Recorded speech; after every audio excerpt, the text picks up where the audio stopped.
Good morning, good afternoon, good evening to all the participants and panelists. Uh, this is the first event from ThinkAg on this topic, quantifying the economic impact of weather events. And we're thankful to our partners, Ibiza and Ankur Capital, for helping us think through this topic and also coordinating the speakers and putting the agenda together. So we are very thankful to both of them. I'll just take a couple of minutes to set the context. When it comes to agriculture, we know there's a high correlation between the weather events and its impact on agriculture production, productivity, food prices, food inflation, food wastage, food storage, and almost everything we can think of. And in general, impacting the rural economy and agricultural economy, and of course, India's overall economy. Why we are discussing this today? I think there are two fundamental reasons for this. One is what we are seeing for last many years is the impact of climate change. The weather patterns have become volatile. Who would have thought temperature above 40 degrees centigrade in Europe? Those images are really horrifying. What we see in social media and on TV sets, rivers running dry and severely impacting the agricultural production. If you look at closer home in India also, though we are fortunate to have a kind of normal monsoon for last many years, maybe last 4 to 5 years. But if we dig deeper, the pattern and the distribution of monsoon is erratic. Like this year, a significant part of Uttar Pradesh, West Bengal, Bihar, Jharkhand, Northeast have a deficit in excess of 20%, which has impacted paddy sowing and will definitely impact paddy production and availability of rice. There are many other data points. For example, I've heard that half the bore wells in India are going to go dry next 10 years, which is quite scary given the fact we're still dependent on groundwater for irrigation. We see honeybees disappearing, which can impact cross-pollinated crops. Right? We are seeing less of microbial activity in soil. We are seeing even reduction in organic carbon content in soil. So I think there's no dearth of data points which implies that climate change is for real. And if we don't address it now, it may be too late. There has to be some bit of urgency in addressing this issue. The second point, which is also equally important, that now we have the data available to model weather risk. I think amount of digitization, agriculture and food supply chain has seen in the last 10 to 15 years in India and other geographies is unprecedented, right? From sowing to monitoring crop health, soil health, hyperlocal weather parameters, to harvest schedules, to predicting yield, and going further in the value chain, including storage, transportation, distribution, and all the way to consumer. And once you have data, you can do a lot with it. You can build interesting models, which can help us assess the risk and hopefully help us mitigate the risk arising out of weather events. So, and that opens up opportunity for innovations. And we've seen many startups which have come a long way in building models which can be used by financial institutions, insurance companies, and of course the industry to help them in making decisions and help them plan. So I think that's the positive side of it, and I'm hopeful that a lot of these innovation will go a long way in addressing climate risk as we see it. And that's why we put this event together. We've got an interesting set, a fascinating panel to discuss all these issues. We have representation from agricultural supply chain, both from output side and input side. We have two very good startups on the panel. We have representation from FPOs. We have representation from insurance, reinsurance, and financial institutions. So I think it's a great panel to discuss this topic. And I'll probably pause here and briefly introduce the panelists, though I don't think any of you need a introduction. But as a moderator, as a co-moderator, let me just briefly make an introduction to all the panelists. Let me start with Mr. Sanjay Sacheti. He's the country head for Reliam in India. with very, very rich experience in handling multiple commodities in the food value chain. To me, is a guru of commodity trades and post-harvest management. Welcome, Sanjay, to the panel, and thanks for sparing time for us. We have Mr. Prashant Hegde. He heads agri-input business at PI Industry and has been instrumental in driving growth of agrochemical businesses PI. Again, an industry veteran with a lot of experience on the agri-input side. We have Mr. Karthik Jayaraman. He's the co-founder and CEO of Waycool. I think most of us are familiar with Waycool, one of the fastest growing agri startups in the country, and definitely in the soon-to-be unicorn bracket under Karthik's leadership. So welcome, Karthik. Thanks for joining us today. Then we have Mr. Amit Kumar Napade. He's the CEO at Krishi Vikas FPC and doing some very interesting work in developing FPO ecosystem in India. We have Mr. Arun Pandey. He works as AVP, Assistant Vice President at Swiss Re. We know Swiss Re is one of the largest reinsurers in the world with very deep understanding of agricultural space. And last but not the least, we have Ramakrishna, who has partnerships at Avanti Finance. Avanti, as we all know, is one of the few NBFCs which is focused on agricultural financing in India. I hope I've covered everyone. And of course, our partners for today, Maria and Annette, both of them are co-founders of Ibiza.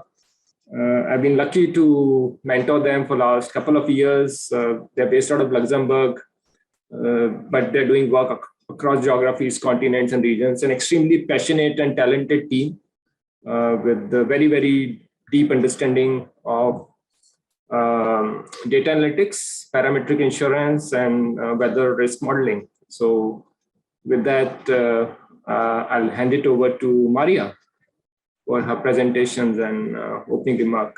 So over to Maria. Thank you. Thanks a lot, Amendra. And it's a privilege to be here with the rest of the panelists. So let me share my screen. Perfect. Put it in 1 second. I have two screens. I have to put it in full screen mode. Okay. I think you can see the slides now. Yes, Maria, go ahead. Two screens. Okay. So yes, thanks a lot, Amendra, for the introduction. I think you already covered a lot of ground, but it's clear that we see that the weather patterns are changing, and this is bringing a new risk for agriculture. Maybe a word about myself. I'm coming from an agriculture family in Spain. So we have been for several generations in the farming business. And I've seen firsthand, bad years, and in particular in Spain, hail issues and the limitations of insurance until now, and the limitations also of understanding insurance and how insurance can help transferring the risk that the agriculture sector has. And then I became an engineer. So I've done my career in the satellite industry. And at some point I said enough on corporates, and I want to do something for the business of my family and for the agriculture in general, and bring insurance to those that really need it the most. But thinking about it, the risk in agriculture, it does not only affect to farmers. So farmers are always at the forefront of the risk and typically taking all the risk for them, but it really affects the entire ecosystem of the value chain of agriculture. So we see, as Amendra pointed out, if 1 year there is not enough production, food companies will not have enough raw material, or banks and financial institutions might have more default from farmers. Farmers will not buy better fertilizers or even fertilizers. So at the end, it's really the entire ecosystem that gets affected when the farmer gets affected. But eventually all the risk is put on the farmer, There is a lot of stress on the farmer itself. And looking at the India landscape, I think everybody acknowledges that India is one of the most advanced countries when it comes to agriculture insurance. There is a lot of effort in this field since a very long time, and still penetration of insurance today is less than 20%. And there is a big insurance supported government scheme, everybody knows, the PMFBY, but the popularity of this scheme is going down. So reflecting on the reasons why you see this type of insurance is based on area yield or indemnity. And the pains of this type of insurance is that farmers still need to do a lot of admin, clients filing at the end of the season, which is very cumbersome, assessment on the field done by people that has to go there, that takes time, is very expensive, and the claim settlement that it might take really long. Also, there is no availability everywhere in some states that are opting out of this scheme for several reasons. The distribution is done through banks, so this puts a lot of people aside of the availability of this insurance, and is limited to some crop types, and there is some eligibility criteria for farmers and so on and so forth. I think the biggest pains are the time to do the claim settlement and the admin that is very complex. But I mean, the summary is that less than 20% of adoption and decreasing.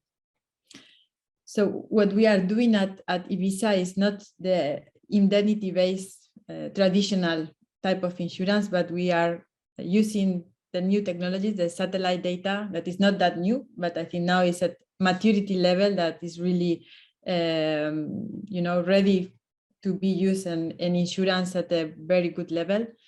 And we use this satellite to build parametric or index-based insurance. And we can model risk.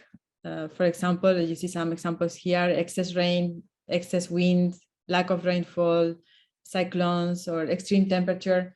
We can model every weather-related risk based on historical satellite data. So we can take the history of the last 10, 20 years and see the risk, how the risk has evolved. And with that, we can price it and build an insurance product that we also customize or tailor-made based on the needs of the clients, based on the needs of the users, because it's very important to adapt to the amount of, let's say, premium a user can afford to pay or want to pay, and adapt to the amount of payouts they need in order to continue their business. So we are positioned really in the customization of insurance using satellite data. And the very good or the positive of parametric insurance, so the benefits of parametric insurance that really set this type of insurance apart, in my opinion, is that we can do everything automatic. So claim assessment is automatic. There is no need for the farmers to file claims. All happen automatically based on satellite data. And we can do settlement of payments really fast. So of course there is a component here of regulation and distribution channel and everything. But for example, in the Philippines, we did payouts after a typhoon in December in 10 days.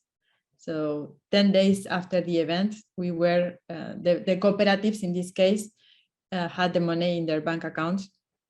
So you see the difference between months or even year and more of traditional insurance.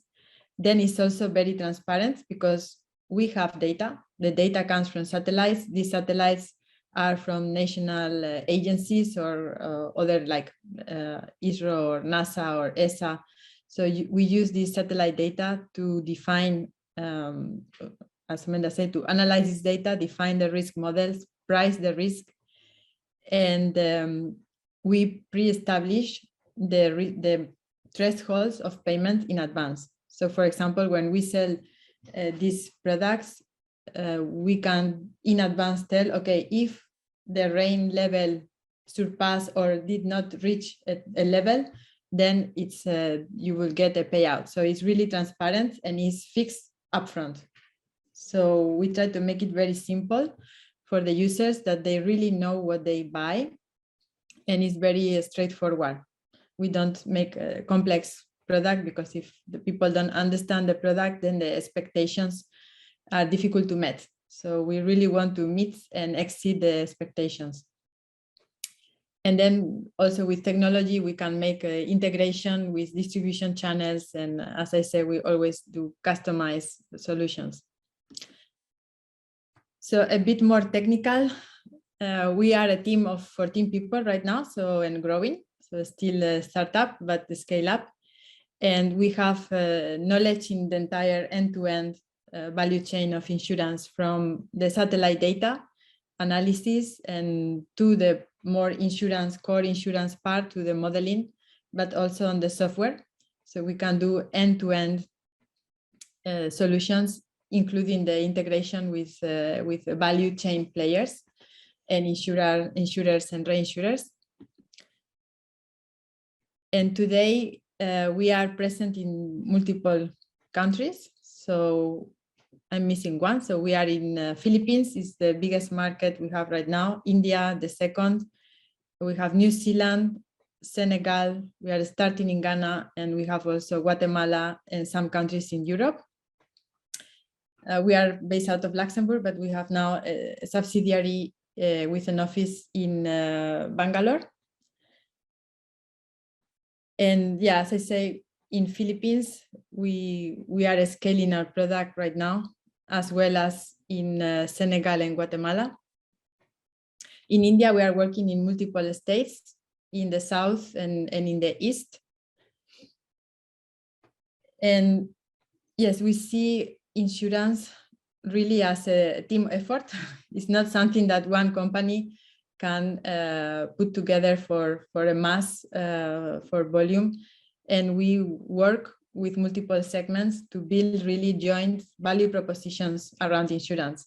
So that, because insurance is very difficult to grasp at the farmer level and even at the corporate level. So we want to build the value propositions together with value chain players and bring resilience into the agriculture sector, working with these partners. So we are currently working with banks and microfinance institutions, NBFCs, insurers and reinsurers, food companies, AgTechs. India has really a special, I would say, place on the agriculture sector. And there is so much happening in the AgTech landscape. And these AgTechs are reaching so many farmers, and that, you know, is a wonderful channel to work together and build the joint value propositions, so that, you know, we work on resilience and transferring risk, not only at the farmer level, but at the entire value chain level.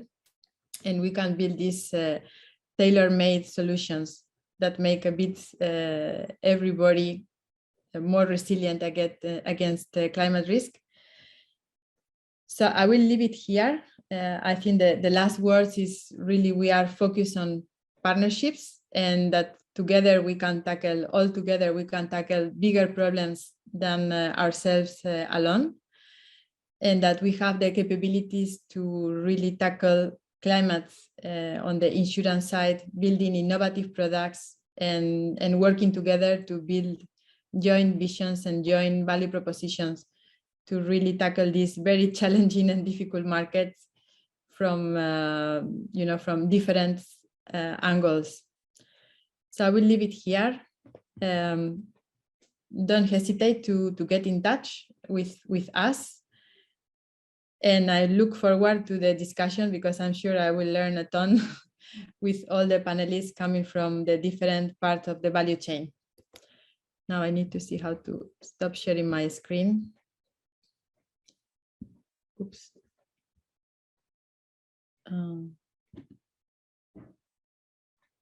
Stop. Thank you. Thanks, Maria. This was Wonderful. Thanks for sharing your work and guiding us on this very important topic. May I invite Annette now to moderate rest of the discussion? Annette, over to you. Thank you, Hermandra. Hi, all to all the panelists. Thank you for participating in this discussion. I propose to make one round of questions and then a second, and time permitting, also a third round of questions. And let me start with the primary producer organization, guided by Amit Kumar, because from the ground up we start with the seeding, and at the end we start with the produce. So it seemed a logical order to me, at least. So Amit Kumar, may I ask you? You have worked a lot with development agencies and non-profits and ag players, and those projects are successful to the extent that there is some sort of contribution subsidy that farmers and farmers producers organizations receive. But after this initial funding, for example, in case of climate risk products, will those farmers and FPOs be willing to continue insurance even when there will not be subsidy? What is your opinion about that? Yeah, thank you, Annette. I'm audible? Yeah, so basically, we have worked with a few tech companies, agri-tech companies, and also we are working with farmer. And when we are working on that, we found that it is actually depend on the success of the product when we are doing a pilot. And if the product is successful, then certainly people come forward. People always are ready to invest if they are getting benefit out of it. But when we talk about the climate risk or the climate risk insurance, I think Maria has rightly explained a few minutes back that in India, the situation is not that good.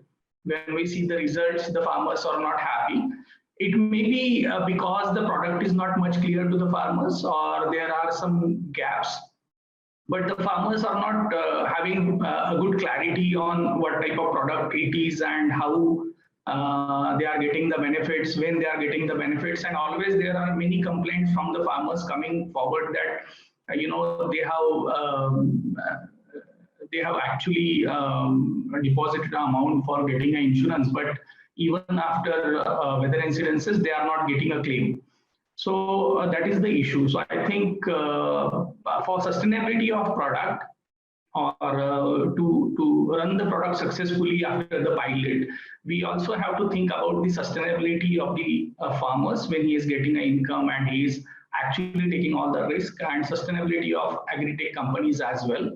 So we need clarity in the product, and I think with the help of this clarity, we can come up with the sustainable product. And when we talk about sustainability, means after a certain period of investment in the form of subsidy, the farmer should be able to pay or should be interested to pay.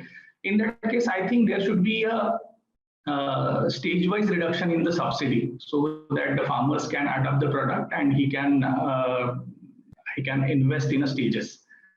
So I think with that type of approach, yes, people can certainly adopt the climate risk insurance type of product, and it is a need of time.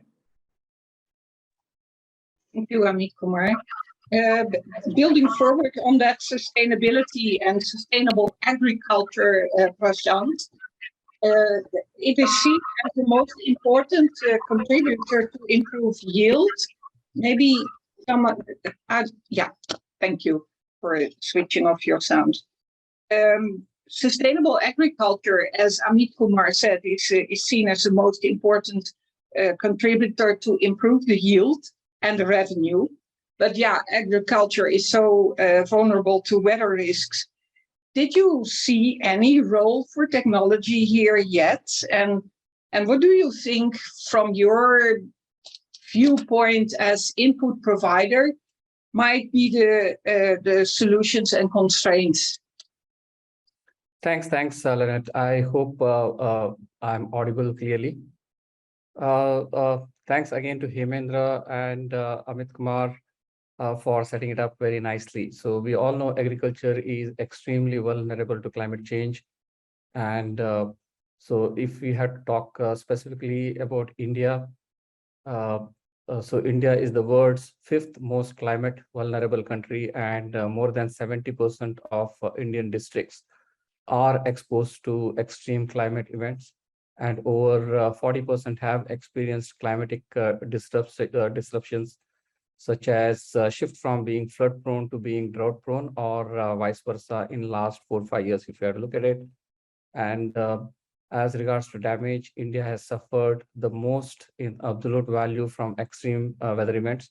This is close to around $23 billion in last few years. So it will likely to reduce GDP contribution of agriculture, the biggest provider of livelihood in India, by around 1.5%, what we estimate by 2030, and it would reduce the yield of staple crops like rice and wheat almost by around 5 to 10%. If you have to look at even the last wheat season, because of high temperature, the wheat yields have gone down by almost around 5 to 10%. So India has almost lost around 5 million hectares of crop area to cyclonic storms like flash floods, landslides, and cloud burst in the year 2021. Obviously, sustainability is going to be a very, very important area. If you look at agriculture, is the world's largest industry. It employs more than 1 billion people and could generate around $1.3 billion worth of food annually. Food and agriculture production system worldwide are facing unprecedented challenges, from an increasing demand for food, for a growing population, rising hunger and malnutrition, which we are seeing, and overexploitation of natural resources, a loss of biodiversity, and many more. And these challenges can undermine the world's capacity to meet its food needs now and in the future. In other words, fewer people have adequate access to enough nutrition of food. When agriculture operations are sustainably managed, they can preserve and restore critical habitats, whether in fact, somebody spoke about honeybees, help protect watersheds, and improve soil health and water quality as well. But unsustainable practices have serious impact on people and even on the environment. So when we talk about sustainability, is nothing but integrating environmental health, economic profitability, and social and economic equity. How do we integrate all these things so that we produce for today as well as even we produce for the future as well? So if you look at technologies specifically, IoT in agriculture, that is nothing but Internet of Things that uses physical objects with sensor technology, processing ability, software, and other devices definitely help with the exchange of data among systems over the internet. In the field of agriculture, it is pursued as a sophisticated farming technology that can connect any physical object on the farm with the internet, so that it gives farmers real-time accessible and actionable intelligence as well. So such technology definitely help gather insights on crops, insights on soils, insight on storage facility, insights on pests and diseases, and many more things which are vulnerable to weather events. So though IoT, one can also connect smart vehicles such as drones and autonomous robots as well. In fact, many agro input industries are also now trying drones, whether it is for spraying, whether it is soil mapping, or even looking into crop health as well.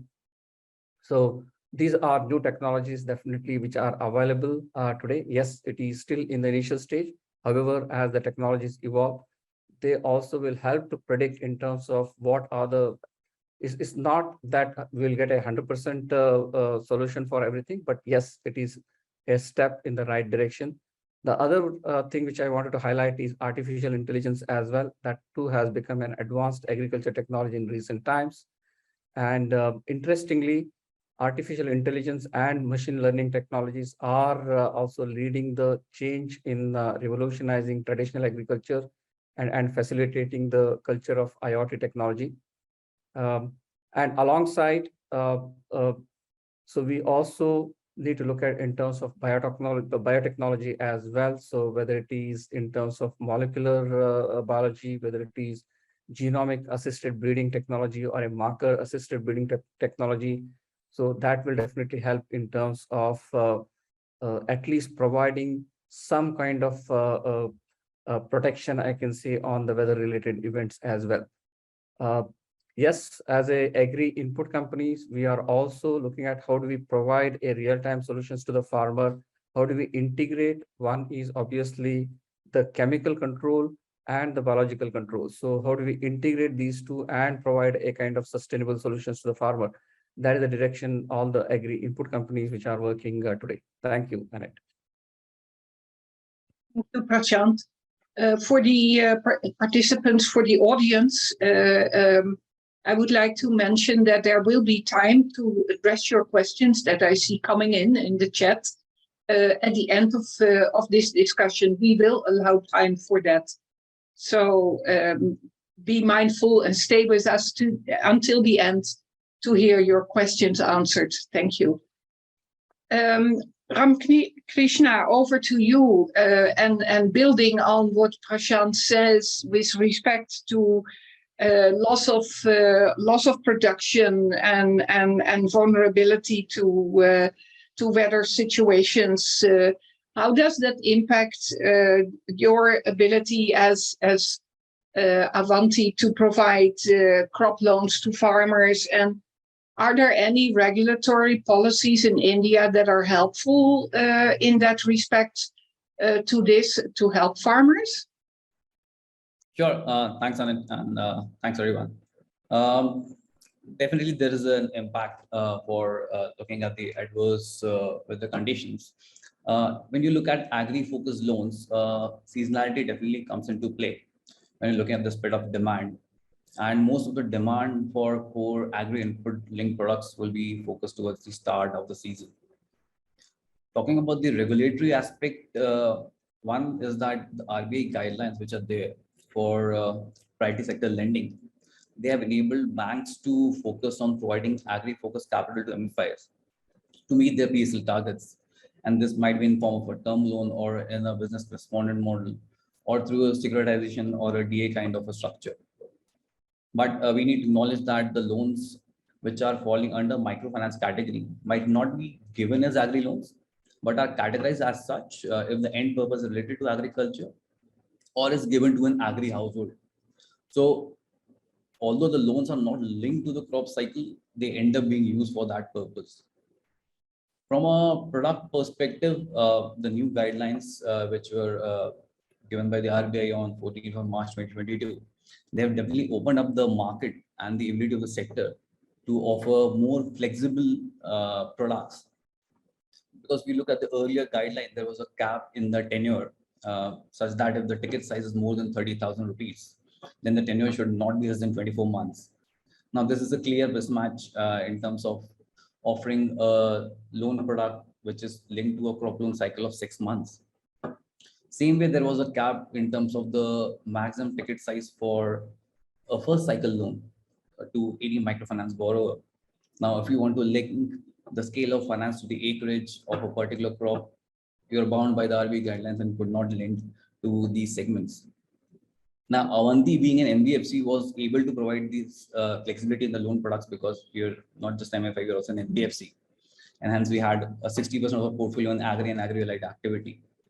So we could work with our agri value chain and ecosystem partners and offer tailor-made products as per the crop cycle and hyper-local scale of finance, so that the provision of and availability of finance is exactly linked to the crop cycle. Now, with the new guidelines in place, I believe more and more MFIs who are willing and ready to serve this segment will be able to show more innovation in this particular segment. Apart from this, when we are talking about risks, so there's something which is not just driven by a regulation, but in the same time with the market, and also where government plays a vital role is availability of appropriate insurance products, which some of the panel members have spoken on earlier. So a lot of the crops do not fall in the notified category, and either they are not covered or have an insurance cost that is prohibitively high for some of the farmers. And then people, institutions will think that rather they can take this risk themselves, have an adequate corpus built on their own in a matter of 2 or 3 years. Obviously, this is not taking into account once in 20-year extreme weather event, right? And but in the short term, it might seem like the only viable option for the farmer, looking at the short-term risk and returns. So on the risk side, definitely a major impact of adverse weather conditions, and it impacts the ability of a lender to underwrite the risk for lending to a particular crop or in a particular geography, which might be impacted by floods or rains or a new pest disease, whatever that may be. Although what we can see is that remote sensing brings some visibility into this, some of these aspects, enabling remote monitoring, assessing the impact, the extent of impact, early warnings, and aid the planning of further actions if at all any such risk event occurs. Thanks. Thank you, Krishna. So yeah, a lot of adverse impact on loans. Arun, stemming from the insurance/reinsurance industry, I would think the first thing that you say, if you want to protect the balance sheets of loan providers, think meso level, think solutions in that respect. But yet at the same time, these solutions in India, for instance, the PMFBY, focus on individual farmers. And so there are a lot of, well, let's say, challenges between the demand and supply side, between insurance and demand side of the insurance.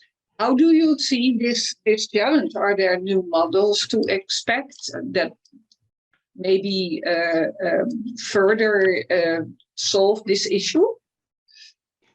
Thanks, Annette. And I would like to thank Team ThinkAg, Team Ibiza, and Ankur Capital for organizing this workshop on this app topic and inviting me to be part of this rich and esteemed panel to share my thoughts.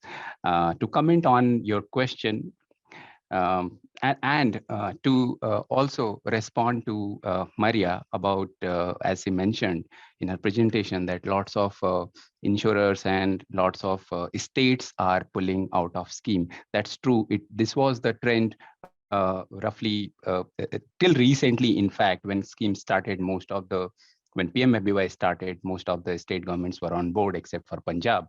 However, and most of the insurance companies, there were 17 or 18 insurance companies were empaneled by Ministry of Agriculture to implement PMFBY. However, that trend of pulling out seems to be reversing now because of scheme is evolving. So government keeps on reviewing what is it that can be improved in this scheme. So if you see, there are 2 states which have shown interest in coming back to PMFBY, and there is a strong possibility that one may start the implementation from this Kharif itself, and another from Rabi. And there are 2 insurers as well who have joined back already, started the implementation, who are implementing, left, and then joined back again from this Kharif. So there are lots of good things also happening in PMFBY. Last year, I think late last year, Government of India set up a technical committee of experts to analyze and suggest what can be done to improve. And committee came up with lots of suggestions. And government decided to implement few models. And one model which had already at a small scale being implemented in MP was SSM model, which is a surplus sharing model. It is also called 80-110, means there is a cap and cup on the loss ratio. So cup is like 80% loss ratio, if the loss ratio of a district or cluster where it is being implemented is less than 80%, then 80% minus actual loss ratio has to be refunded back to state government. Similarly, we have a cap of 110%, which means if the loss ratio exceeds 110%, then state government steps in and bears those loss ratios. So the whole thing is evolving, and though it has long way to go and there are lots of challenges around it, but still, I mean, the trend has reversed. And coming to the meso or macro level cover that you mentioned, again, there have been lots of success stories, at least with Swiss Re.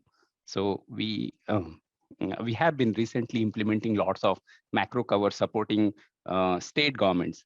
So one we did in Mexico was Mexico Disaster Risk Management Program. And as you see that Mexico is a earthquake prone country. And in fact, neighboring countries also, Chile, Peru, Colombia, they all are in similar kind of experience. So Mexico government started this macro cover of earthquake, and later on this cover was converted into cat bonds and offered. So cat bond is something where the issuer is giving a sort of chance at a very attractive interest rate to investors, and investors invest their money. In case there is a weather event or there is extreme cat event, then the entire or partial money is gone. Otherwise, they get, if there is no event, in that case, they get the agreed interest payment back. So that's very attractive sorts of arrangement, and there are lots of demand of it. So that we did in Mexico. Then there are examples of similar macro cover, parametric cover from Philippines, China. In India, we did with Nagaland government, but the cover was, excuse me, the cover was not only for agriculture. Nagaland's state government took it, and their disaster relief management department took the cover. They were the sponsor initially, and then the product was liked by Insure Resilience Fund, and then they supported it. The arrangement was such that it's a parametric product based on satellite data for excess rainfall, which is kind of flood-like situation. The entire state was divided into grid, and if there is a flood-like situation experienced in that grid, then there was payout. And it is continuing for second year as well. It is started very recently. Coming to the question of whether we can do something about it in agriculture, of course, there is lots of scope. So Government of India recently came up with a report that there are 151 districts which are drought prone, and that means their water table is really low, and the premium rate which are quoted by insurance companies are really different on higher side compared to normal districts. So there is a scope that with or without PMFBY, a macro cover can be taken by government, which will complement the scenario and probably take off some burden from or probably cover those extreme scenarios which are more frequent in these districts compared to the normal ones. So, yeah. Thanks. Okay, thanks so much, Aaron. It brings a lot of other questions to my mind, but this is not an insurance seminar. This is a entire value chain sector seminar. So I'm not tempted, or I am tempted, but I'm not going into further discussion with you. And I would like to go to Sanjay, because at the end, after all this, these events happening in the value chain, at the end, you are the one who, well, is perhaps affected to the extreme as buyer of commodities. by weather patterns and lots of harvests and not having availability to recover because loans or insurances are not provided. And yeah, you are affected by this weather, this global warming. How do you cope with that, and how do you manage these vulnerabilities in your commodities?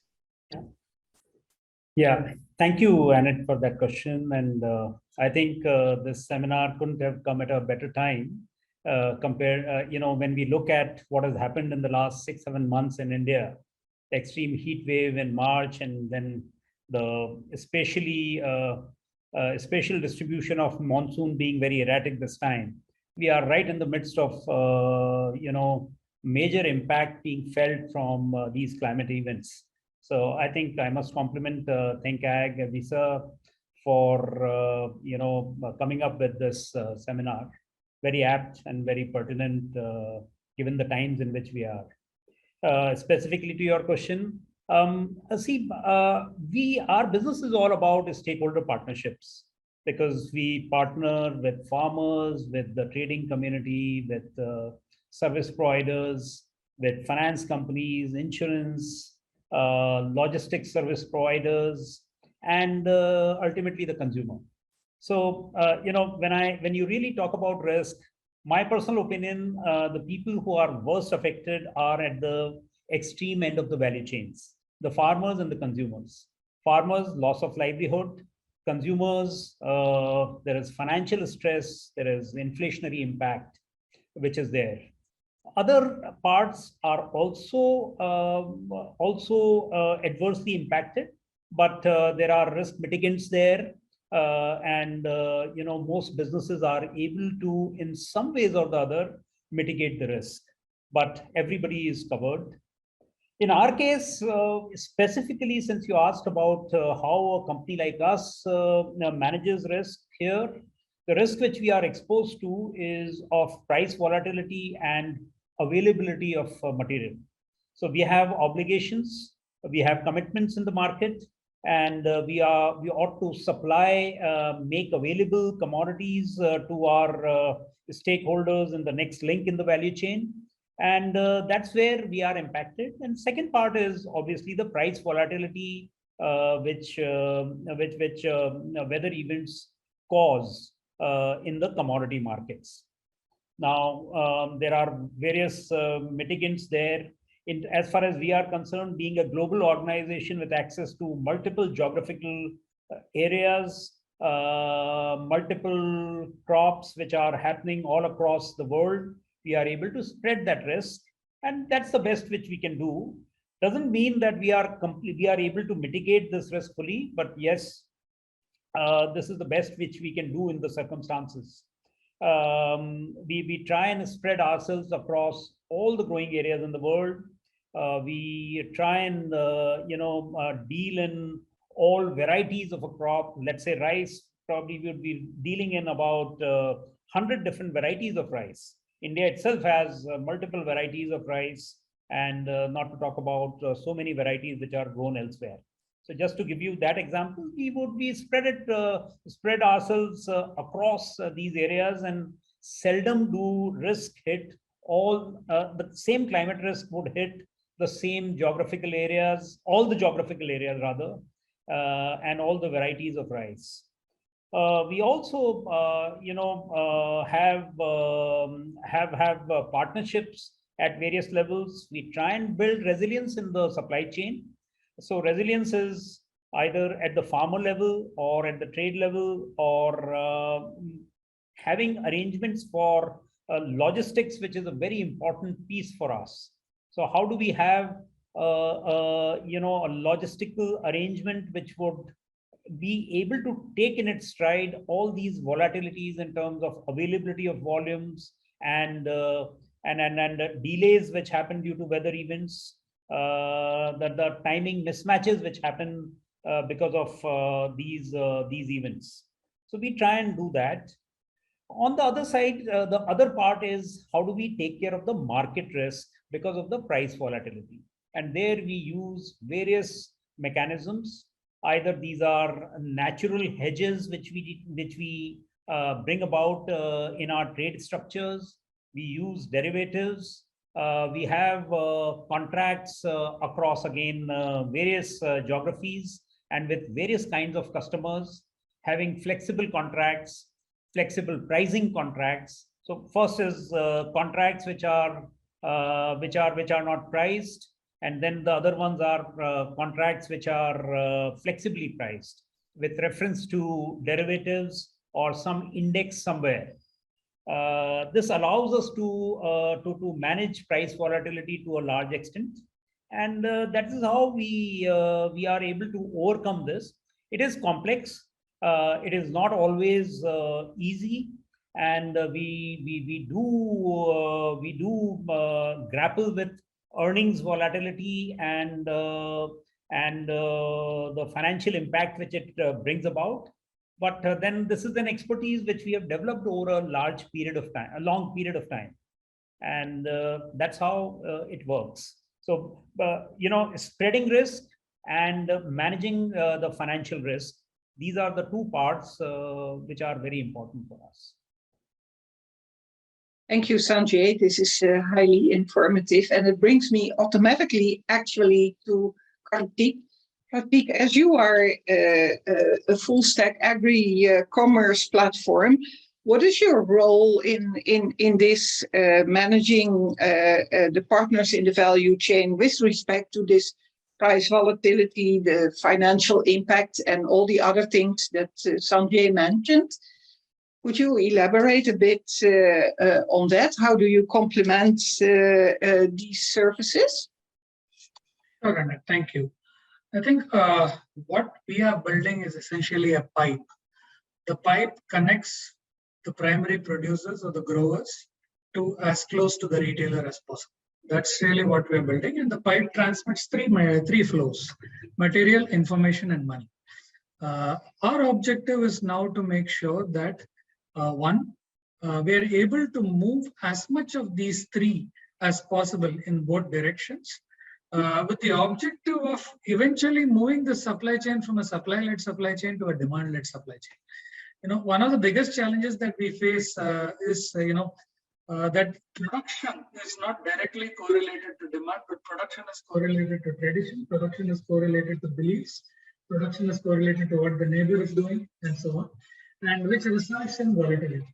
This volatility is accentuated by seasonality and further complicated by what we are seeing in the form of climate shifts that are happening. So our core objective was to actually start feeding demand information through our forecasting models and start shaping production, at least in the ecosystem in which we operate, to make sure it is matching the demand. Now, when this gets buffeted by climate events, that upsets our computations. So if we are able to predict climate events in advance and protect the supply chain for these, then it is definitely of value to us, and it is also value to the stakeholders on both ends. Like Sanjay was pointing out, it's both ends that suffer the most. The folks in between can manage, but the folks on both ends really suffer. So we have to be climate agile in terms of production, and we have to be predictive in terms of what's going to happen. One is, of course, as climate shifts happen, we are seeing an extreme moments of temperature, which also results in concentrated rainfalls. That effect is essentially very, very damaging to yield. Extreme temperatures depletes water. Our per capita groundwater availability has gone down by 20% in the past few years. And when rainfall happens in spurts, as it is happening nowadays, you can't collect the water and it damages the crop. So these are effects that are severely impacting yield. The second effect, which is subtler, is the onset of diseases, newer kinds of diseases, more unpredictability in disease onset, etc., are challenges. Now, we can't solve for all of this ourselves. What we are looking for and what we are doing right now is to bring on as many partners as possible that can use our pipe to connect to either end of the supply chain. We actually started on the retailer first. We started offering retailer lending services We all started offering retailer insurance services because at the height of COVID, with the kind of health challenges that people are facing, they were asking for these services. Now that the retailer end is solved for, we are now going very aggressively towards the ag end, or the grower end. For example, we offer, someone was mentioning IoT devices. We offer devices to our farmers with which, one is, of course, it tells them when to irrigate, but it also now, for example, we can predict powdery mildew onset on grapes to about 85% accuracy 2 weeks in advance. That ensures that farmers can take preventive action on some of these solutions. We partner with soil health companies that can help measure soil health to our farmers. And we're doing this through a single integrated digital platform. Financing and insurance products are now starting to come through the pipe. And this will again be through the same digital platform where the farmers can benefit. So our objective is that we are a delivery solution. We are able to distribute these products to the farmers, and more importantly, generate synergies between these products. If I'm able to use my weather partner to be able to provide data on which the AI company that's doing disease prediction is able to predict diseases in advance, and that information will be useful to you as an insurer to sort of gauge what's going to happen in that belt over periods of time. So yes, our objective is to provide that connection, provide access, provide distribution, and generate synergies, with the end goal being move this to a demand-led supply chain and a climatization. So actually, you are connecting the entire value chain. That brings me to a question that I have for all of you. And I will go with the same question to you one by one in the order that I had before. And this generic question that actually comes because of you, Kartik, is whose risk is it anyway when it comes to weather events and the impact on agriculture? So can I start with you first, Amit? Whose risk is it?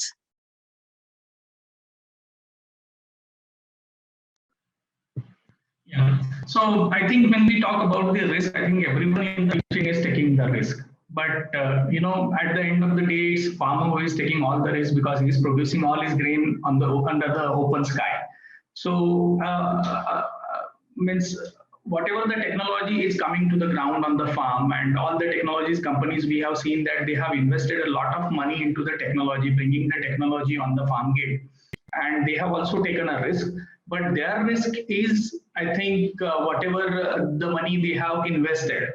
And we as a farmer representative can see that most of the time when the technology company is coming forward, then the risk is calculated. Again, when the technology company is working on ground, then they are working in multiple areas, multiple geographies. So when we talk about weather event, it is rarely happen that at every place or different geographies there will be challenges or climatic risk coming forward.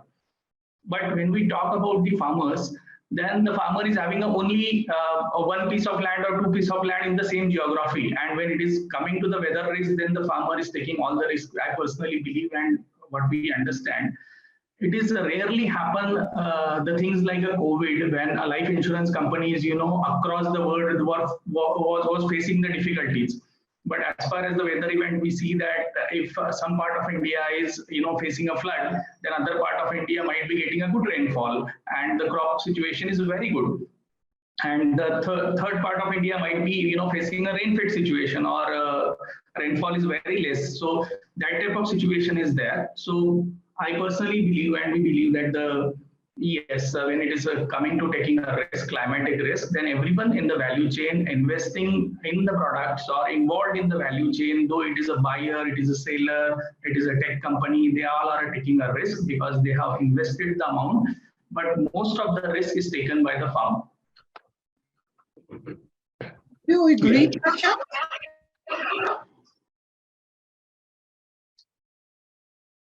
Ashan, do you agree with Amit that yes, you are part of the value chain, but at the end of the day, it's the farmer who faces all the risk?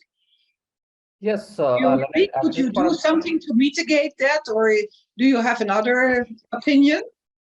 Yes, I completely agree. Today, it is more lean towards farmers for sure. But if you look at in the long-term perspective, the food security is going to suffer. Okay, so that's why the risk is basically is there everywhere across value chain, including even at a government level as well. Because in case if you have to make sure that there is enough food available for all the people, if you are talking about whatever the population maybe by 2030, 9 billion or more, so then it is important that we have to address this issue collectively and sustainably, because otherwise, if you draw everything today, so then in the future generation may have a challenges. That's why we have to get into a new technology. We have to get into a precision farming. How do you produce more and conserve more is going to be extremely critical for all the stakeholders involved.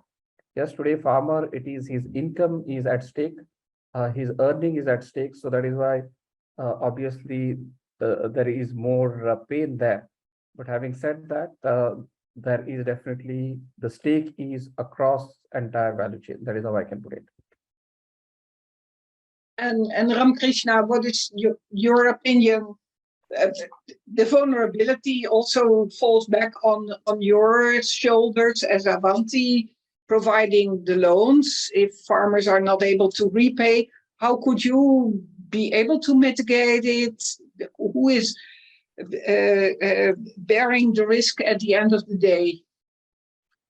So I agree with Amit and Prashant. Definitely is something which is across the ecosystem, and the answer is a bit complex.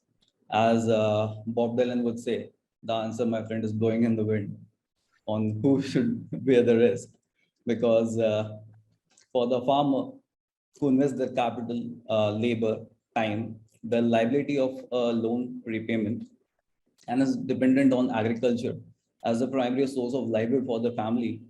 And all this while facing the uncertainty of what we talked about, climate, market pricing, and any other issues like pests, diseases, it would seem that they are taking all the risk. We are looking from a lender perspective, be it a bank or an NBFC or MFI, who is lending to a farmer with little or no formal information or evidence of the borrower's cash flows, ability to repay, no real land holding, and who would usually bear all the downside in case the farmers are impacted by any of the previously mentioned risks that farmers would face. It might seem that they are taking all the risk.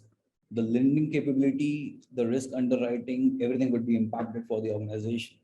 And when you add up the risk of just announcement of a loan waiver by anybody at all, not even the government, it may have a cascading impact of as good as wiping out the credit availability in a particular area of a segment, and the ability of an organization to offer certain classes of credit risk related loans to the agri sector.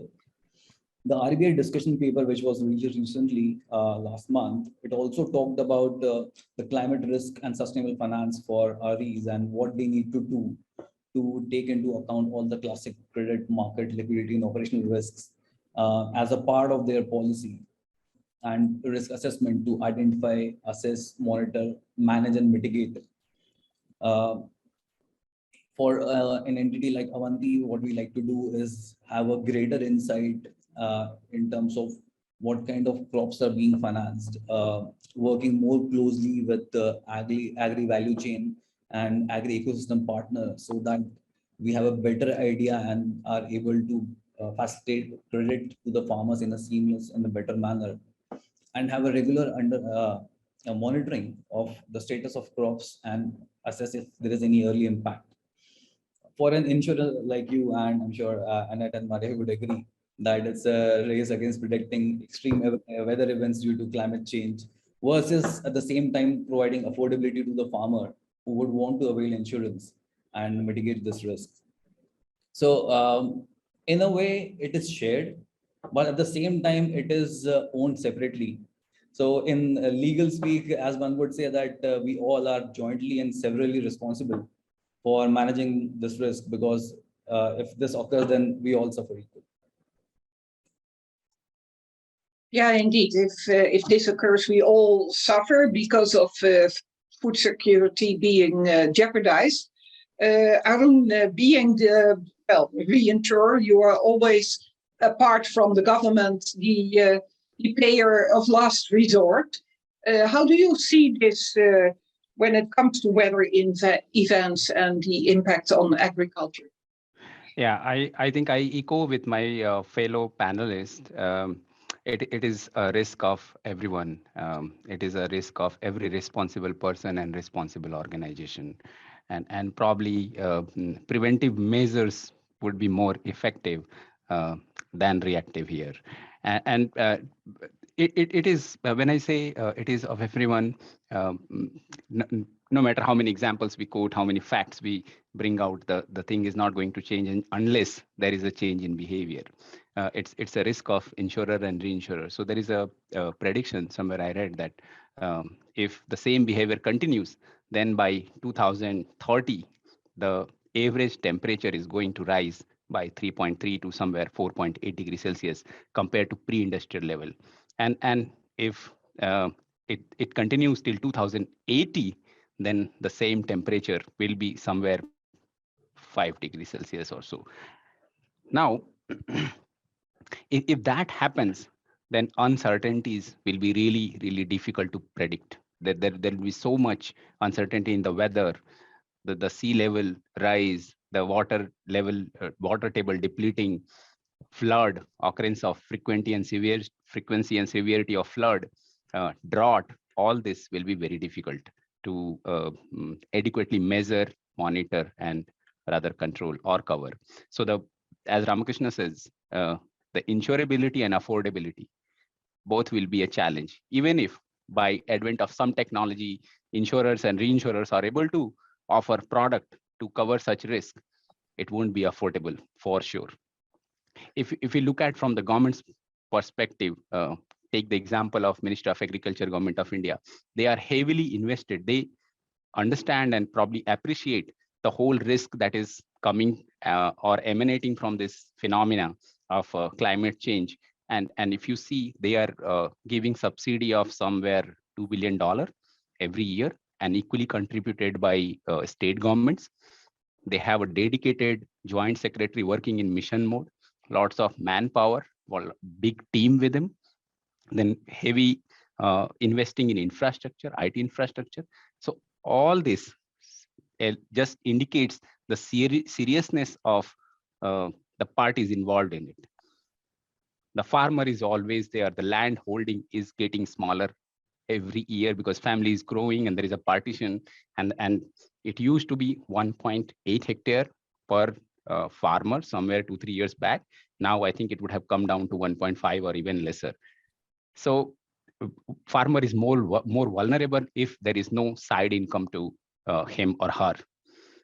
And that is why government was insisting on having insurance to all farmers, or probably compulsory insurance in case of lonely farmers. Weather events are, I would say, everyone's risk, and no one would want to live in a 4+ degrees Celsius world. Thanks, Annette. I think, Sanjay, that you with commodities all over the globe will agree with Arun that this whose risk is it anyway is a global risk, or do you disagree and do you have another viewpoint? Well, Annette, I think it absolutely is a clear truth that it is everybody's risk. But I would just look at it from a slightly different perspective. I have no disagreement with this point that everybody is affected, because anybody who has commitments or investments in the agricultural value chain, if agricultural production goes up and down, everybody is affected. But the way to look at it is that the farmer bears disproportionate risk. And the society at large has for a long time been able to keep that residual risk very safely parked at the farmer's end. And now the need is, the impact on agriculture is that it is at a breaking point. The new generation of farmer families are not interested in agriculture. it has become an even riskier business to be in. And that has a lot of sustainability related issues. So I would put it in a slightly different way, that the weakest link in the value chain is crying out for support. And it is our responsibility, each of the value chain participants' responsibility, to ensure that the farmer's livelihood grows and it is resilient and it is sustainable. And how do you do that?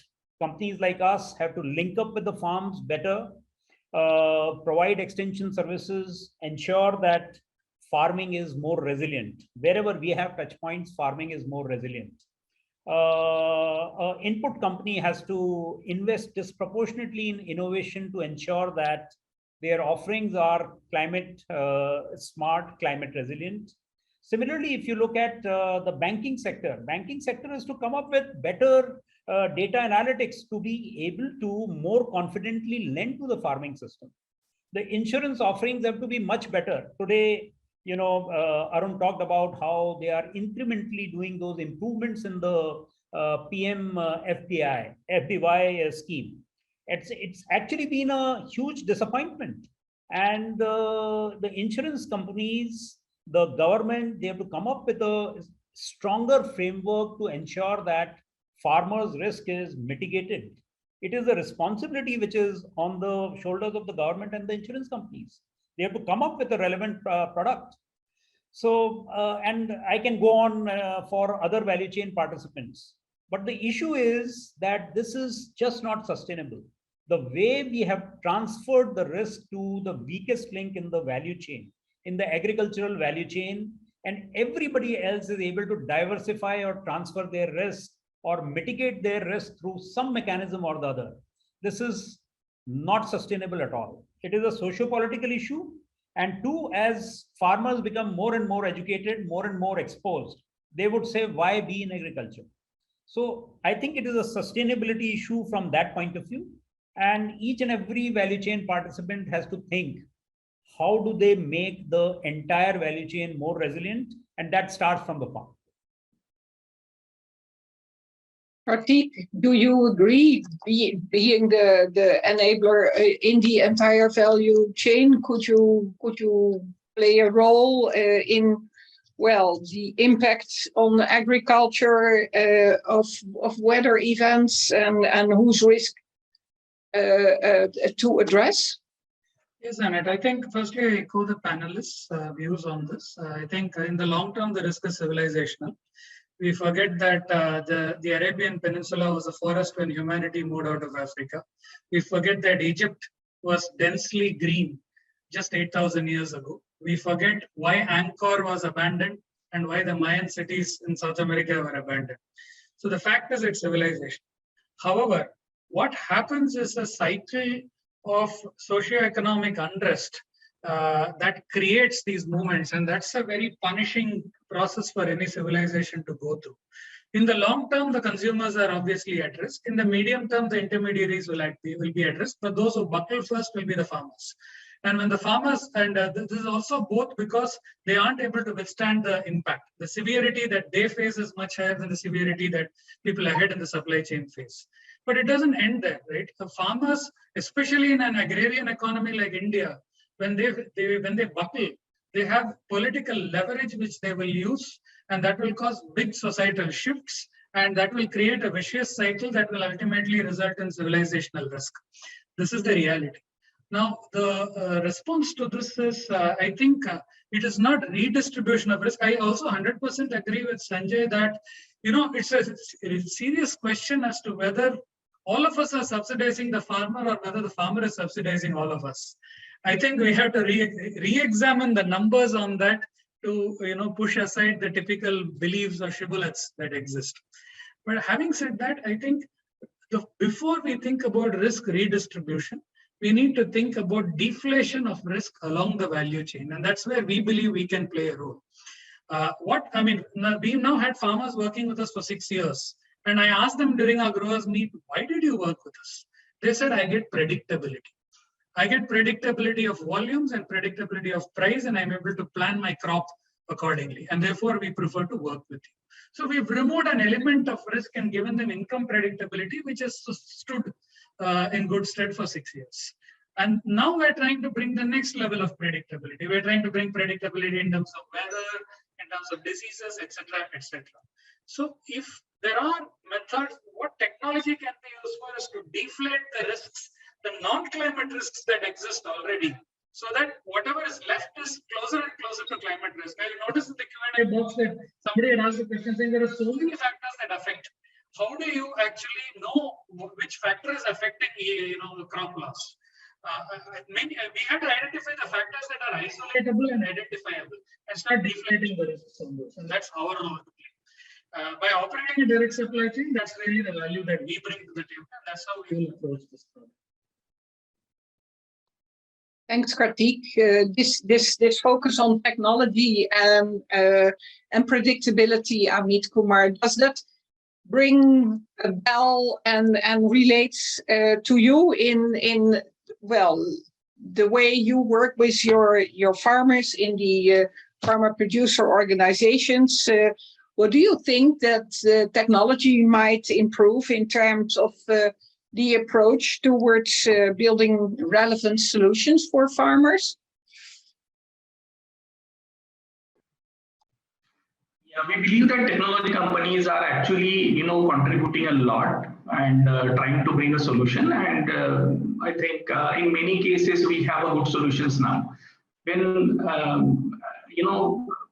when all the panelists has contributed to the discussion, I was listening to them, and we can certainly say, and even the audience also can say that yes, technology companies are contributing a lot. And it is not only about the climatic risk, but it is also about the other type of technologies. Basically, we are in some part of India when there is a laborers available, then there are some part of India where there is a labor availability is very less now. So in such areas, there are agri-tech companies who are coming up with agri-mechanizations. Now we are discussing about the drone, and I personally believe that the acceptance of drone will be like, anything in the agriculture. We have a technology where now soil testing can be done at the farm gate. So these type of technologies, coming up in the market, and farmers are also adopting many technologies, and agri-tech companies are also piloting many different kind of products. But I think when we talk about the weather risk or climatic event or the impact of the climate change, then there are some areas where tech companies also need to focus on that. Like one of the area I can certainly quote about the water availability. I personally do not know or heard about any technology which can certainly, tell that yes, this is the place where you will get a groundwater at this level. So still the farmers are dependent on someone, who is predicting that this is the place where you can dig a well and you will get a water. So we need a technology where we will get assurance that yes, this is a groundwater study, and here the farmer, if he can dig a well, then he can dig a bore well, he will get a water. So that type of technology is a need of time. I think when we talk about the risk, it is a need of time to come up with a technology where we can actually analyze the climate risk precisely, because still the farmers are not clear, are not getting the information about the climatic risk. Even sometimes people make a fun of our weather department when they say that there will be a heavy rainfall, and farmers are seeing at the sky and there will be no rainfall. Or they get the message that there will be no rainfall, and suddenly the rain comes and destroy everything. So the technology company have to work on that. And I think when we talk about the climate risk insurance, then this type of technology, when we will have in our hand and at our doorstep at the farm gate, and the farmers will be able to adopt that technology, able to use that technology, then climate risk insurance product will be more useful, and the risk can be minimized to a great extent. And when we talk about the technology company, then we have to think about, think beyond insurance. We need to think about the traceability. We need to think about the quality assessment. Still, if you go to the market, then we see that traders choose the food grain at the under the teeth, and they tell that this is the rate of the agriculture produce. So the technologies company they have to work on that front as well, where the farmers will be able to, will be able to understand they will be able to do the assessment of their produce. There are moisture meter, but we need a technology which can go beyond moisture meter and certainly tell the farmers that this is the quality of your produce, and then he will be able to relate with the market. Now there is a technology like mobile applications and other thing which can provide a different rate, agriculture produce rate available in different market in India. But when the farmer is unable to understand the quality of his produce, then the rate is, these are not that much relevant. When he go to the trader, then he said, this rate is for this type of produce, and the farmer doesn't know or doesn't have the technology to tell that yes, your produce is up to the mark and passing that quality parameters or not. So I think these are the area. Also warehouse receipt, e-negotiable warehouse receipt is something which is very much required as the bleach finance and the settlement through online sale purchase. And there is also a space where tech companies have to contribute a lot, where a farmer can store his produce in the warehouse, can take a bleach loan, and can sell online through e-negotiable warehouse receipt. So that type of technology, when we will enhance, certainly I think the technology at each step of the value chain can contribute, to minimize the climatic risk, and it will help everyone in the value chain. Yeah. Thank you, Amit. So you as input supplier, I heard Amit say that farmers have issues struggling with the quality of their produce, not understanding why it has this particular quality, what is the impact of climate. It goes beyond insurance. Is there a role for the input providers like your company is? Do you see technology play a role? Do you see whatever other activities that might improve the resilience from farmers to this adverse weather events? Yes, so thanks, Lynette. I think it's a very, very important question. So obviously for input companies, it starts with seed. So that is why you've also seen there are various, whether it is marker-assisted breeding, which helps address some of the challenges of weather events. So now you can pinpoint these are the markers which can sustain these kind of weather patterns. So how do we broaden that scope? The seed companies are really working on it. And on the agrochemical space, the companies are really working on earlier. The most of the chemicals which were introduced were narrow spectrum, whether it is for a sucking pest or whether it is lepidopteran pest.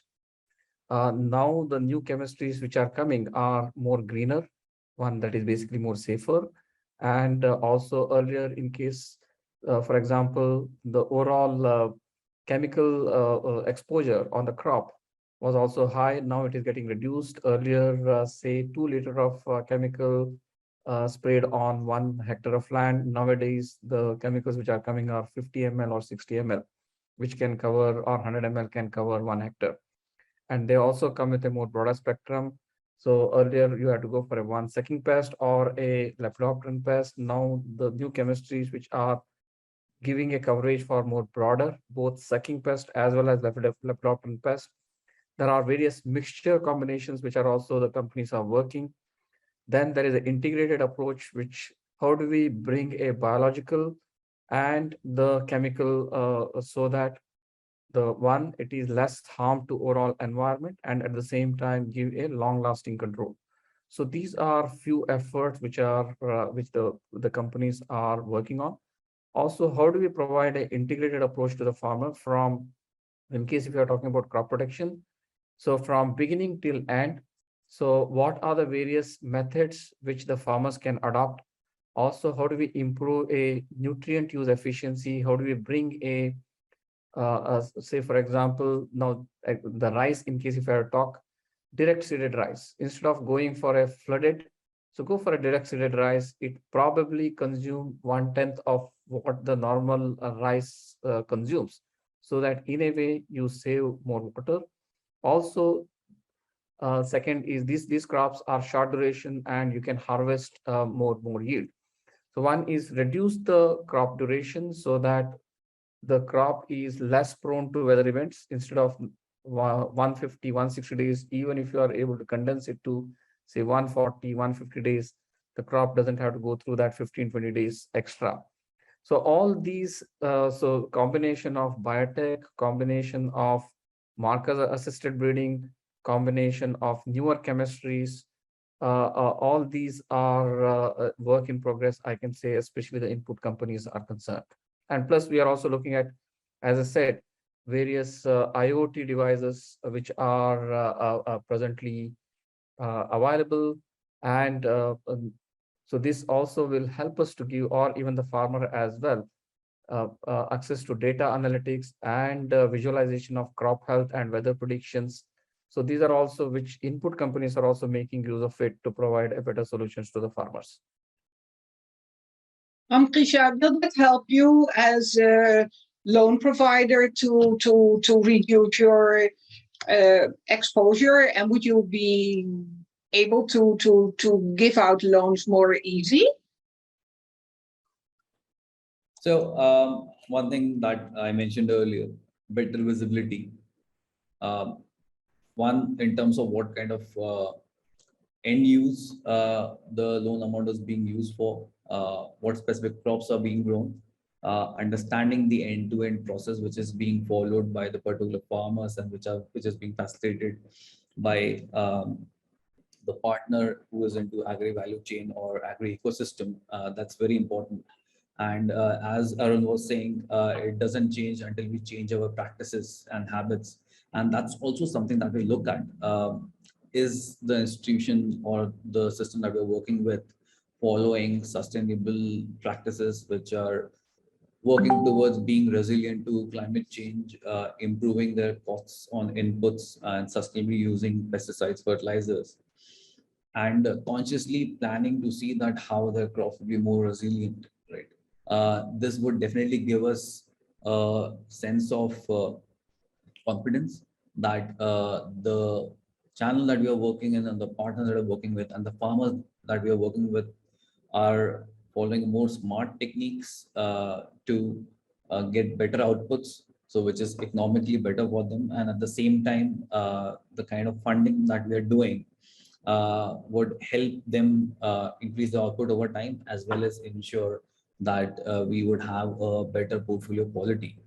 So the answer lies towards having more visibility and transparency across the whole value chain, and understanding how that would impact the farmer over the long run, and also having an idea of what kind of practices are being followed by the farmer, and going back to the basics. And I think what a lot of analysts here have spoken about in terms of what steps can be taken and what can be done to change the way farming is being done in India. Thanks, Ramkrishna.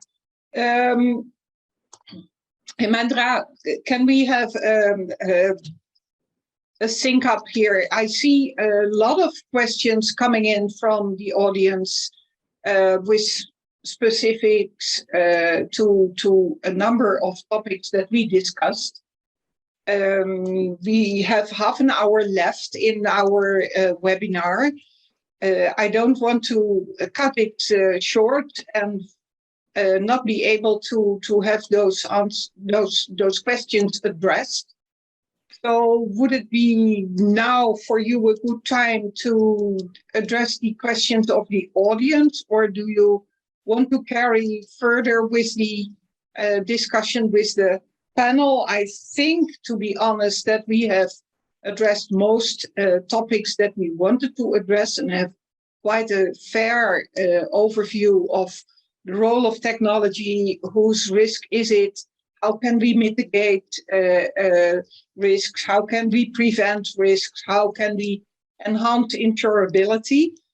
But yeah, I would like to hear your opinion as well here. Annette, if you want, you can carry on for another 10 minutes and then we can move to Q&A. I think we can curate the Q&A in the meantime. So you have a look at the Q&A now? And No, I what will I'm saying, yeah, I'll look at the Q&A. Meanwhile, you can carry on with the discussion. Okay, good. Then I have a question for you, Arun. You mentioned some of the models that you see emerging over the world with respect to, for instance, macro solutions with governments, cat bonds, which maybe people want to know is a catastrophe bond in which you can invest. But how do you see InsureTech players doing value addition between insurance partners and reinsurance partners across the globe? Can you elaborate a bit about that?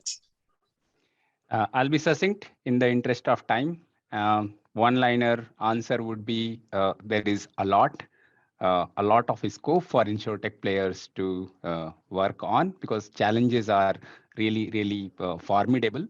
However, as from the lens of insurance and reinsurance industry, I would say there are two foremost challenges that industry faces today.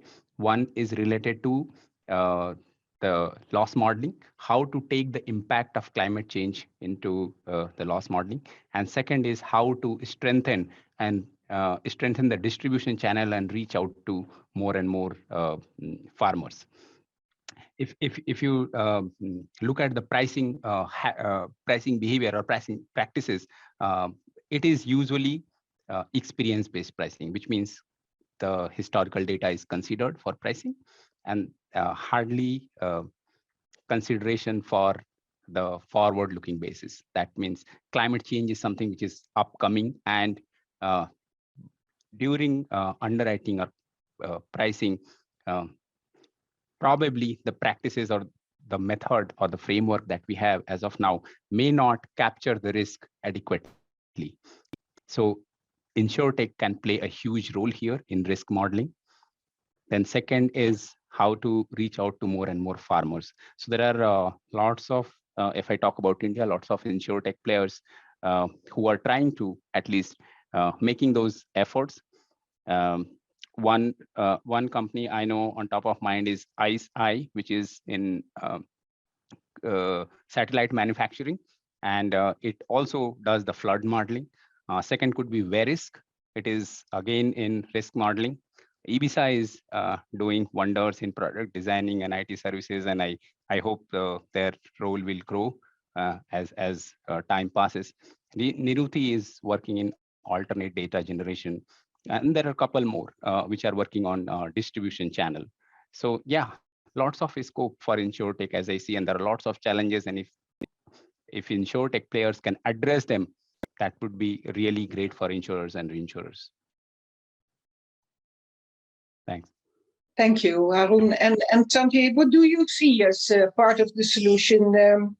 How will technology impact the value chain? What could we do to reinforce or mitigate risks? You're muted, Sanjay. Yeah, so I guess technology-related applications are there across each and every step in the value chain. Each of the players here can talk about multiple solutions there. So from our perspective, what we are looking at is that how do we enable greater farm-factory linkage? And that farm-factory linkage then enables us to deploy technology across a spectrum of issues which impact farming. So multiple, farming activities. So the whole gamut of farming activities can then be amenable to application of technology. I can give you an example of this partnership which we do between our sugar mill and the sugar cane farmers. The way we have approached it is that we've said that farmers actually are just owners of the land, but it is our responsibility to get productivity out of that by supporting farmers for each and everything which they do there. So starting from digitizing each and every farm, digitizing the application of package of practices there, looking at the disease control at the farm level, looking at laser leveling, making the farms as amenable for precision agriculture as possible, applying micro irrigation techniques there through digitized micro irrigation equipment there, and looking at even digitizing the whole harvesting and transport system there. So that the idea is basically first to create the farm factory linkage, which enables you to deploy technology in each and every aspect of farming which the farmer is exposed to. So facing this technology, also the track and trace that you mentioned, Sanjay, but also the focus on availability and spread. Kartik, you work in 6 different states, if I'm informed correctly, in India. What similarities and differences do you see in farmers' mindsets in utilizing the products that are available for them, the financial products, the insurance products? What are the challenges that you see, and how could you, well, maybe perhaps utilize your technology to make them more financial resilient? Anant, firstly, I would divide this by states. We see quite a bit of differences even within the same state. And I would correlate it to multiple factors such as proximity to urban areas, the nature of the crop that people are growing, and mindset, whether they're more traditional or progressive.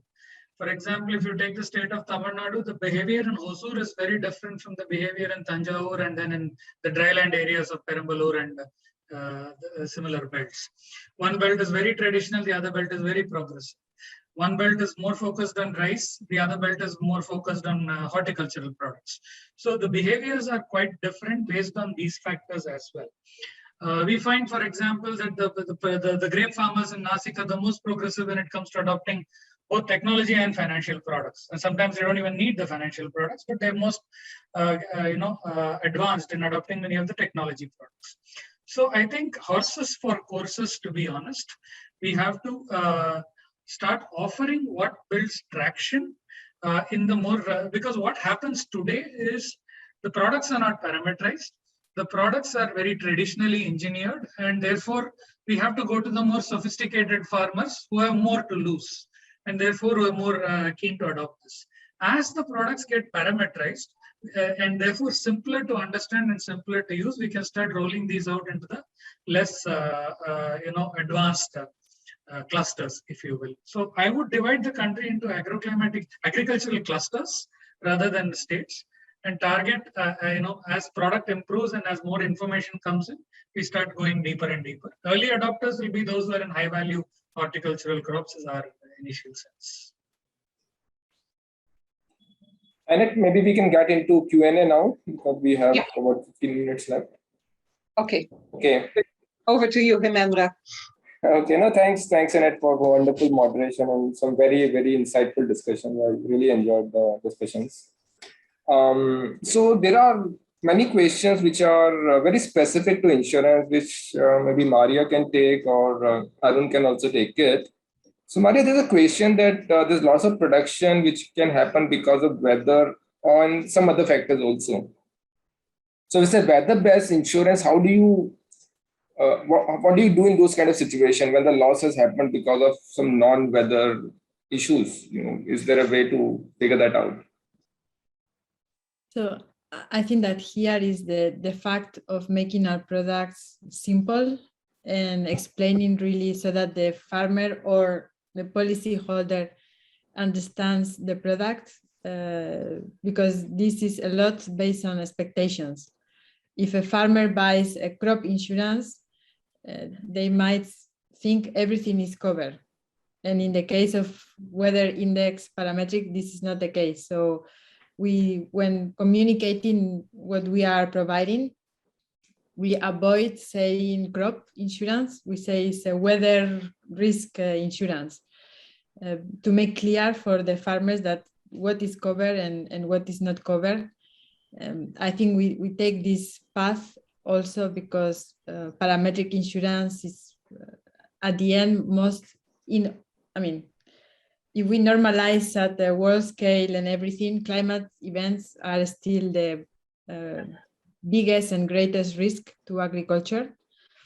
So we focus on those risks and we try to manage the expectation and make the products simple and understandable so that people knows what they buy. And this type of products, the benefit is affordability, fast of settlement and payouts. So it's removing or mitigating part of the risk that farmers have. The answer is simplicity of the product and how do you communicate it to the farmer, right? Yeah. That's important. Okay, fair enough. There's a question on yield-based insurance in terms of its success rate, and are there any examples where yield-based insurance has worked? I believe the whole PMFBY works on yield-based insurance, and there are multiple views around it. The way yields are calculated, Maria, you can go, or Arun, you have a lot of experience, or anyone in the panel who want to comment on it. Yeah, so PMFBY could be the best and I think largest example that one can consider, and it is lots of information about it is publicly available. In fact, whole guideline based on which a scheme is run is available on internet and can be Googled. Yield index runs, as the name suggests, based on historical yield, and there is a benchmark that is calculated, and actual yield is compared with that benchmark, and if that actual yield is less than the benchmark, then there is a claim payout. It is, I said it very simply in 2-3 lines, but the whole scheme is has lots of aspects and quite complex. The more granular and the more wider we want to cover, the complexity increases. I think the question is encompassing the whole scheme, how it works and other things. So probably I would just to summarize, I would say PMFBY is the best example, and someone wants to know about yield index, that could be the example. Thanks, Arun. That's useful. There's a question: Can insurance cover loans? Are there insurance products for covering farmer loans? Yes. So again, PMFBY. Sorry, you didn't say to ask me to answer, but I just you can answer. Ramakrishna can answer. Anyone can answer who is experienced in this. So PMFBY, I would go, and then Ramakrishna probably can complement if I miss anything. So PMFBY has coverage for 2 types of farmers, loany and non-loany. So loany farmers are those who are taking loan for farming. If they are taking loan for any other purposes, then probably that is not covered. And it's for only those crops which are notified by state government. So if someone is taking loan for some other crops which is not notified in the scheme, then that portion of loan is not covered. And there is a scope if over and above PMFBY. So PMFBY may not be covering the entire universe which is available in the country to cover. So the MFIs or financial institutions which are working in agriculture and allied sector and which are giving loan for farming purposes to farmers, there is a scope that MFIs can take either micro loan for those farmers. Maybe farmer can pay or MFI can pay, or MFI can take a meso level cover to cover their portfolio, that in case there is a default on the behalf of farmer that they are not able to pay the EMI, then probably the portfolio of MFI is secured through insurance. Okay. Ramakrishna, you want to add anything here since you've experienced in farmer loans? No, I think Arun pretty well covered it. And apart from the ones which are not already covered under the yield-based insurance, then we have the weather-based insurance, which is offered by a lot of private banks and other entities, which covers the non-notified crops and horticultural crops. So there's always that option. Again, what is the cost of that and how effective that would be or useful would be for farmers is a different question. But there are insurance options available which could cover the other side of the crops too. Thanks, Ramakrishna. There's a question which is on regenerative agriculture and sustainable agriculture.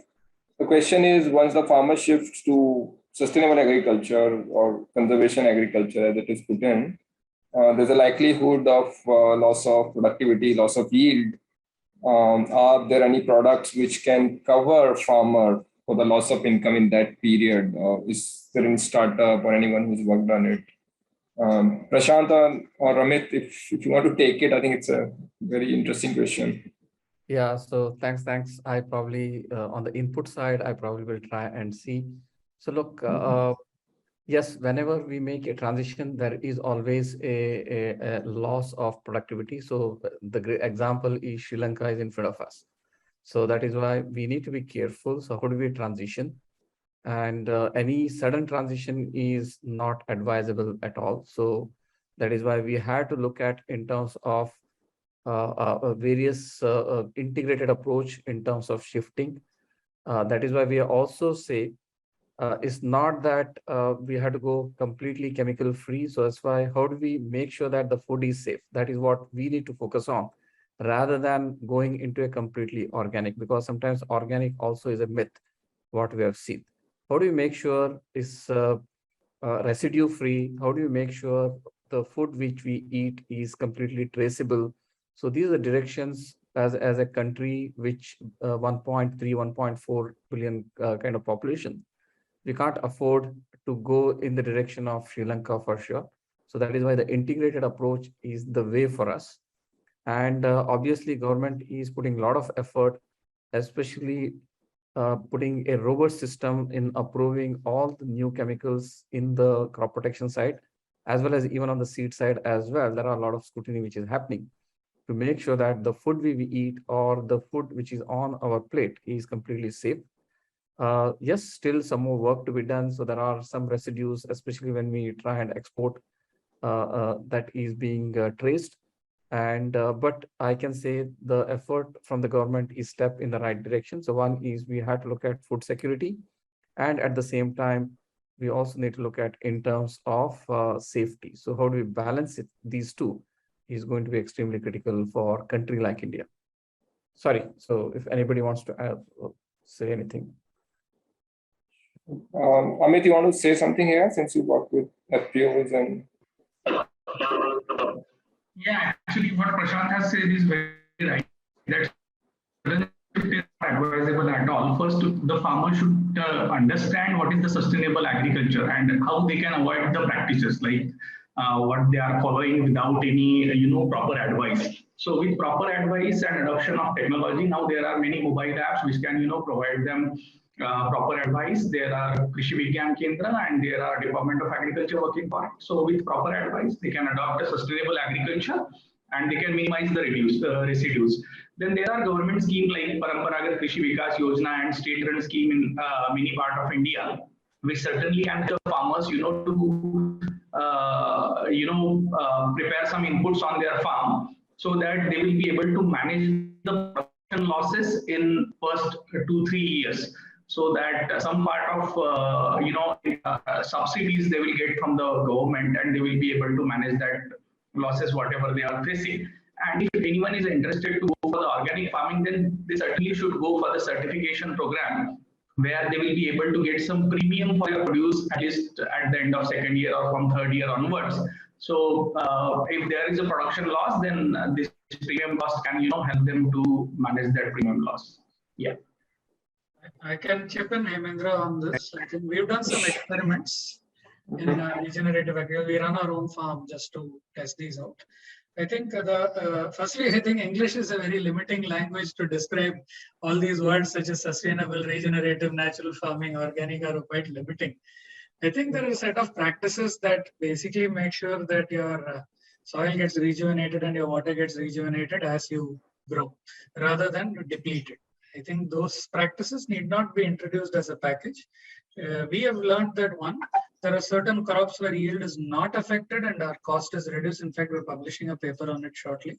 Second, we've also learned that there are methods where it is only the effort that increases and not necessarily expense that increases. For example, you growing green manure a couple of times, you do green or natural mulching, etc. There's more effort involved. And third, there are multiple supplementary sources of income that can be generated. What was referred to as integrated agriculture, that net off any potential risks and also potentially give an upside. For example, in our farm, we have natural water harvesting channels in which we grow vetiver. Vetiver, as you know, is an aromatic and it generates very high levels of income for the farmers. We are talking to a couple of agencies. In our own farm, for example, the soil organic carbon content has gone up from 0.43 to 1.53%. And there are carbon credits associated with this. And we're trying to see whether there are agencies that can help our farmers get some of these carbon credit benefits. We do agroforestry by definition.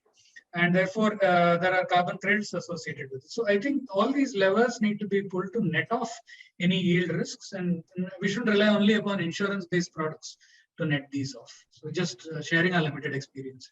Well, that's great, Karthik. I think the point on carbon credit is also very important. I think in India, we haven't done much on it. As when it comes to agriculture, there are issues on auditability and verifiability of the data. And I think that's where the role of players like you and like Sanjay and Prashant, it becomes very important. How do you incentivize farmers to adopt these practices, and hopefully that can convert into credits, which could be another source of income. But yeah, I totally agree with your views and what Prashant said. We have to be a little bit calibrated in our approach to organic farming or sustainable farming, given what we have seen in the rest of the world. So thanks very much. I think we can take one more last question maybe.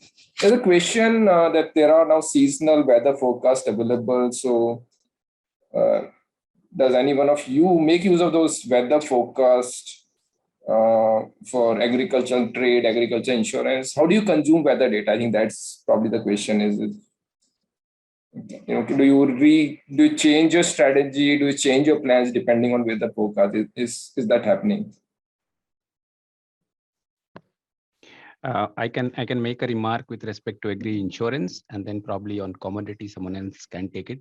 So on insurance, it happens that we try to give products, especially weather index-based products, which deadline is slightly far away, not so close. Usually, if you see the forecast is available for next 15 days or maximum 20 days. So we try to have the risk start date after 20 or 25 days. That means the sale of insurance can happen. And the last date of sale, when it can happen vis-a-vis the risk start date, there should be a gap of 20-25 days. And we see, because there is the chance of moral hazard, someone can see how weather is going and they can buy and just misuse the whole product. So that is where it comes in, but not in a big way. It's for few projects. Others are usually fall in line with our expectations. Yeah. Sanjay, do you want to comment how a company like Olam consumes weather data? How does it affect your planning? You're on mute, Sanjay. Can you unmute?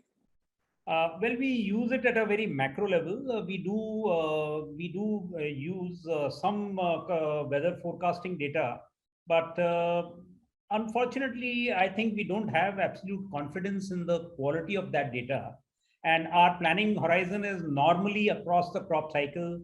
It would be about 75 to 180 days, depending upon the crop which you are talking about. So it is a little difficult, but we do look at macro events like La Nina or El Nino and the impact which it would have on the right on the relevant hemisphere and the crops which are growing there. Is it largely crop forecasting based, or we go as weather unfolds itself? I would say that we try and keep pace. We are not in a position to use weather forecasting to make plans, manage our businesses, book volumes, and carry on with our procurement activity. It is right now, I think that science is still a little uncertain for us to be able to commit a lot of risk capital to it. Completely agree, Sanjay. I think both the data quality and science has to evolve for adoption by players like you. But I can just say that, today I deal with McKinsey, and McKinsey has come up with a very specialized unit, which is all into forecasting, which is into crop forecasting, including weather-based crop forecasting. And what I have heard from them, I think they've developed a greater expertise in developing those algorithms to predict. They claim that, a lot of it on a back-tested basis looks pretty good. But I don't think that the commodity industry has been able to use those kind of analytics as yet. So when the practitioners start using it, then I think we'll say that we have full confidence in that. Absolutely, Sanjay. Bang on. Maria, want to say something? Yes, because this is a very interesting new topic also. So we have started consuming forecast data from forecast agencies, and we are building products now for World Food Program based on forecast. And let's say the client finally, I think for now, is governments, but we are working on the so-called anticipatory actions. And for that, we are designing forecast insurance product for World Food Program right now. So we are starting now in consuming this type of data and understanding and using it for insurance products. We will be very, it would be great for us also to see how to incorporate these learnings on the forecast data that we are having now in the food, if there can be some usefulness at the food level. Yeah. Thanks, Maya, for your remarks on this. So, I think we are towards the end of the discussion. I just want to say one point. I think Annette asked a very good question on whose risk is it anyways, and I'm also tempted to answer. I totally agree with all panelists said about the disproportionate risk which farmer is sharing right now. But, again, my experience mostly working with farmers or visiting farmers in the fields, that farmer is an entrepreneur and he figures out a way to mitigate risk. And the way I'm seeing that he is actually moving to a lot of ancillary activities like dairy, like poultry, like beekeeping, So, and also looking at a lot of non-farm activities. In fact, the share of farm income has come down to 40% in farmers' income. So there's a good chance that, that share may keep coming down unless there are products available to mitigate his risk related to farming. And if farmer can't remain invested in farming, I'm sure the risk completely passes on to rest of the value chain players, whom I think are not really prepared to absorb that risk, right, as of now. So it's an opportunity. How do you de-risk farming? The government of India has this ambition of doubling farmer income, which is good. But I think at the same time, can we also create a mission statement? How do we reduce the farmer risk by 50%? It's not about growth. It's also about de-risking farming. I think that is equally important. So I'll just leave that thought with this group, and we can discuss at a leisure. But I just want to thank everyone on the panel for some really wonderful insights. It's been a great discussion. I've learned a lot from all of you. And on behalf of ThinkAg, it's a pleasure to have everyone on this panel. And thanks to all the participants who listened to this discussion patiently for over 2 hours now. So with that, I want to thank everyone, and I'll leave closing remarks with Annette or Maria if you want to say something before we close. I just have one remark. I want to thank everyone for the openness and the willingness to share experiences, despite the fact that we are not always agreeing on the topic. It was a respectful and open discussion.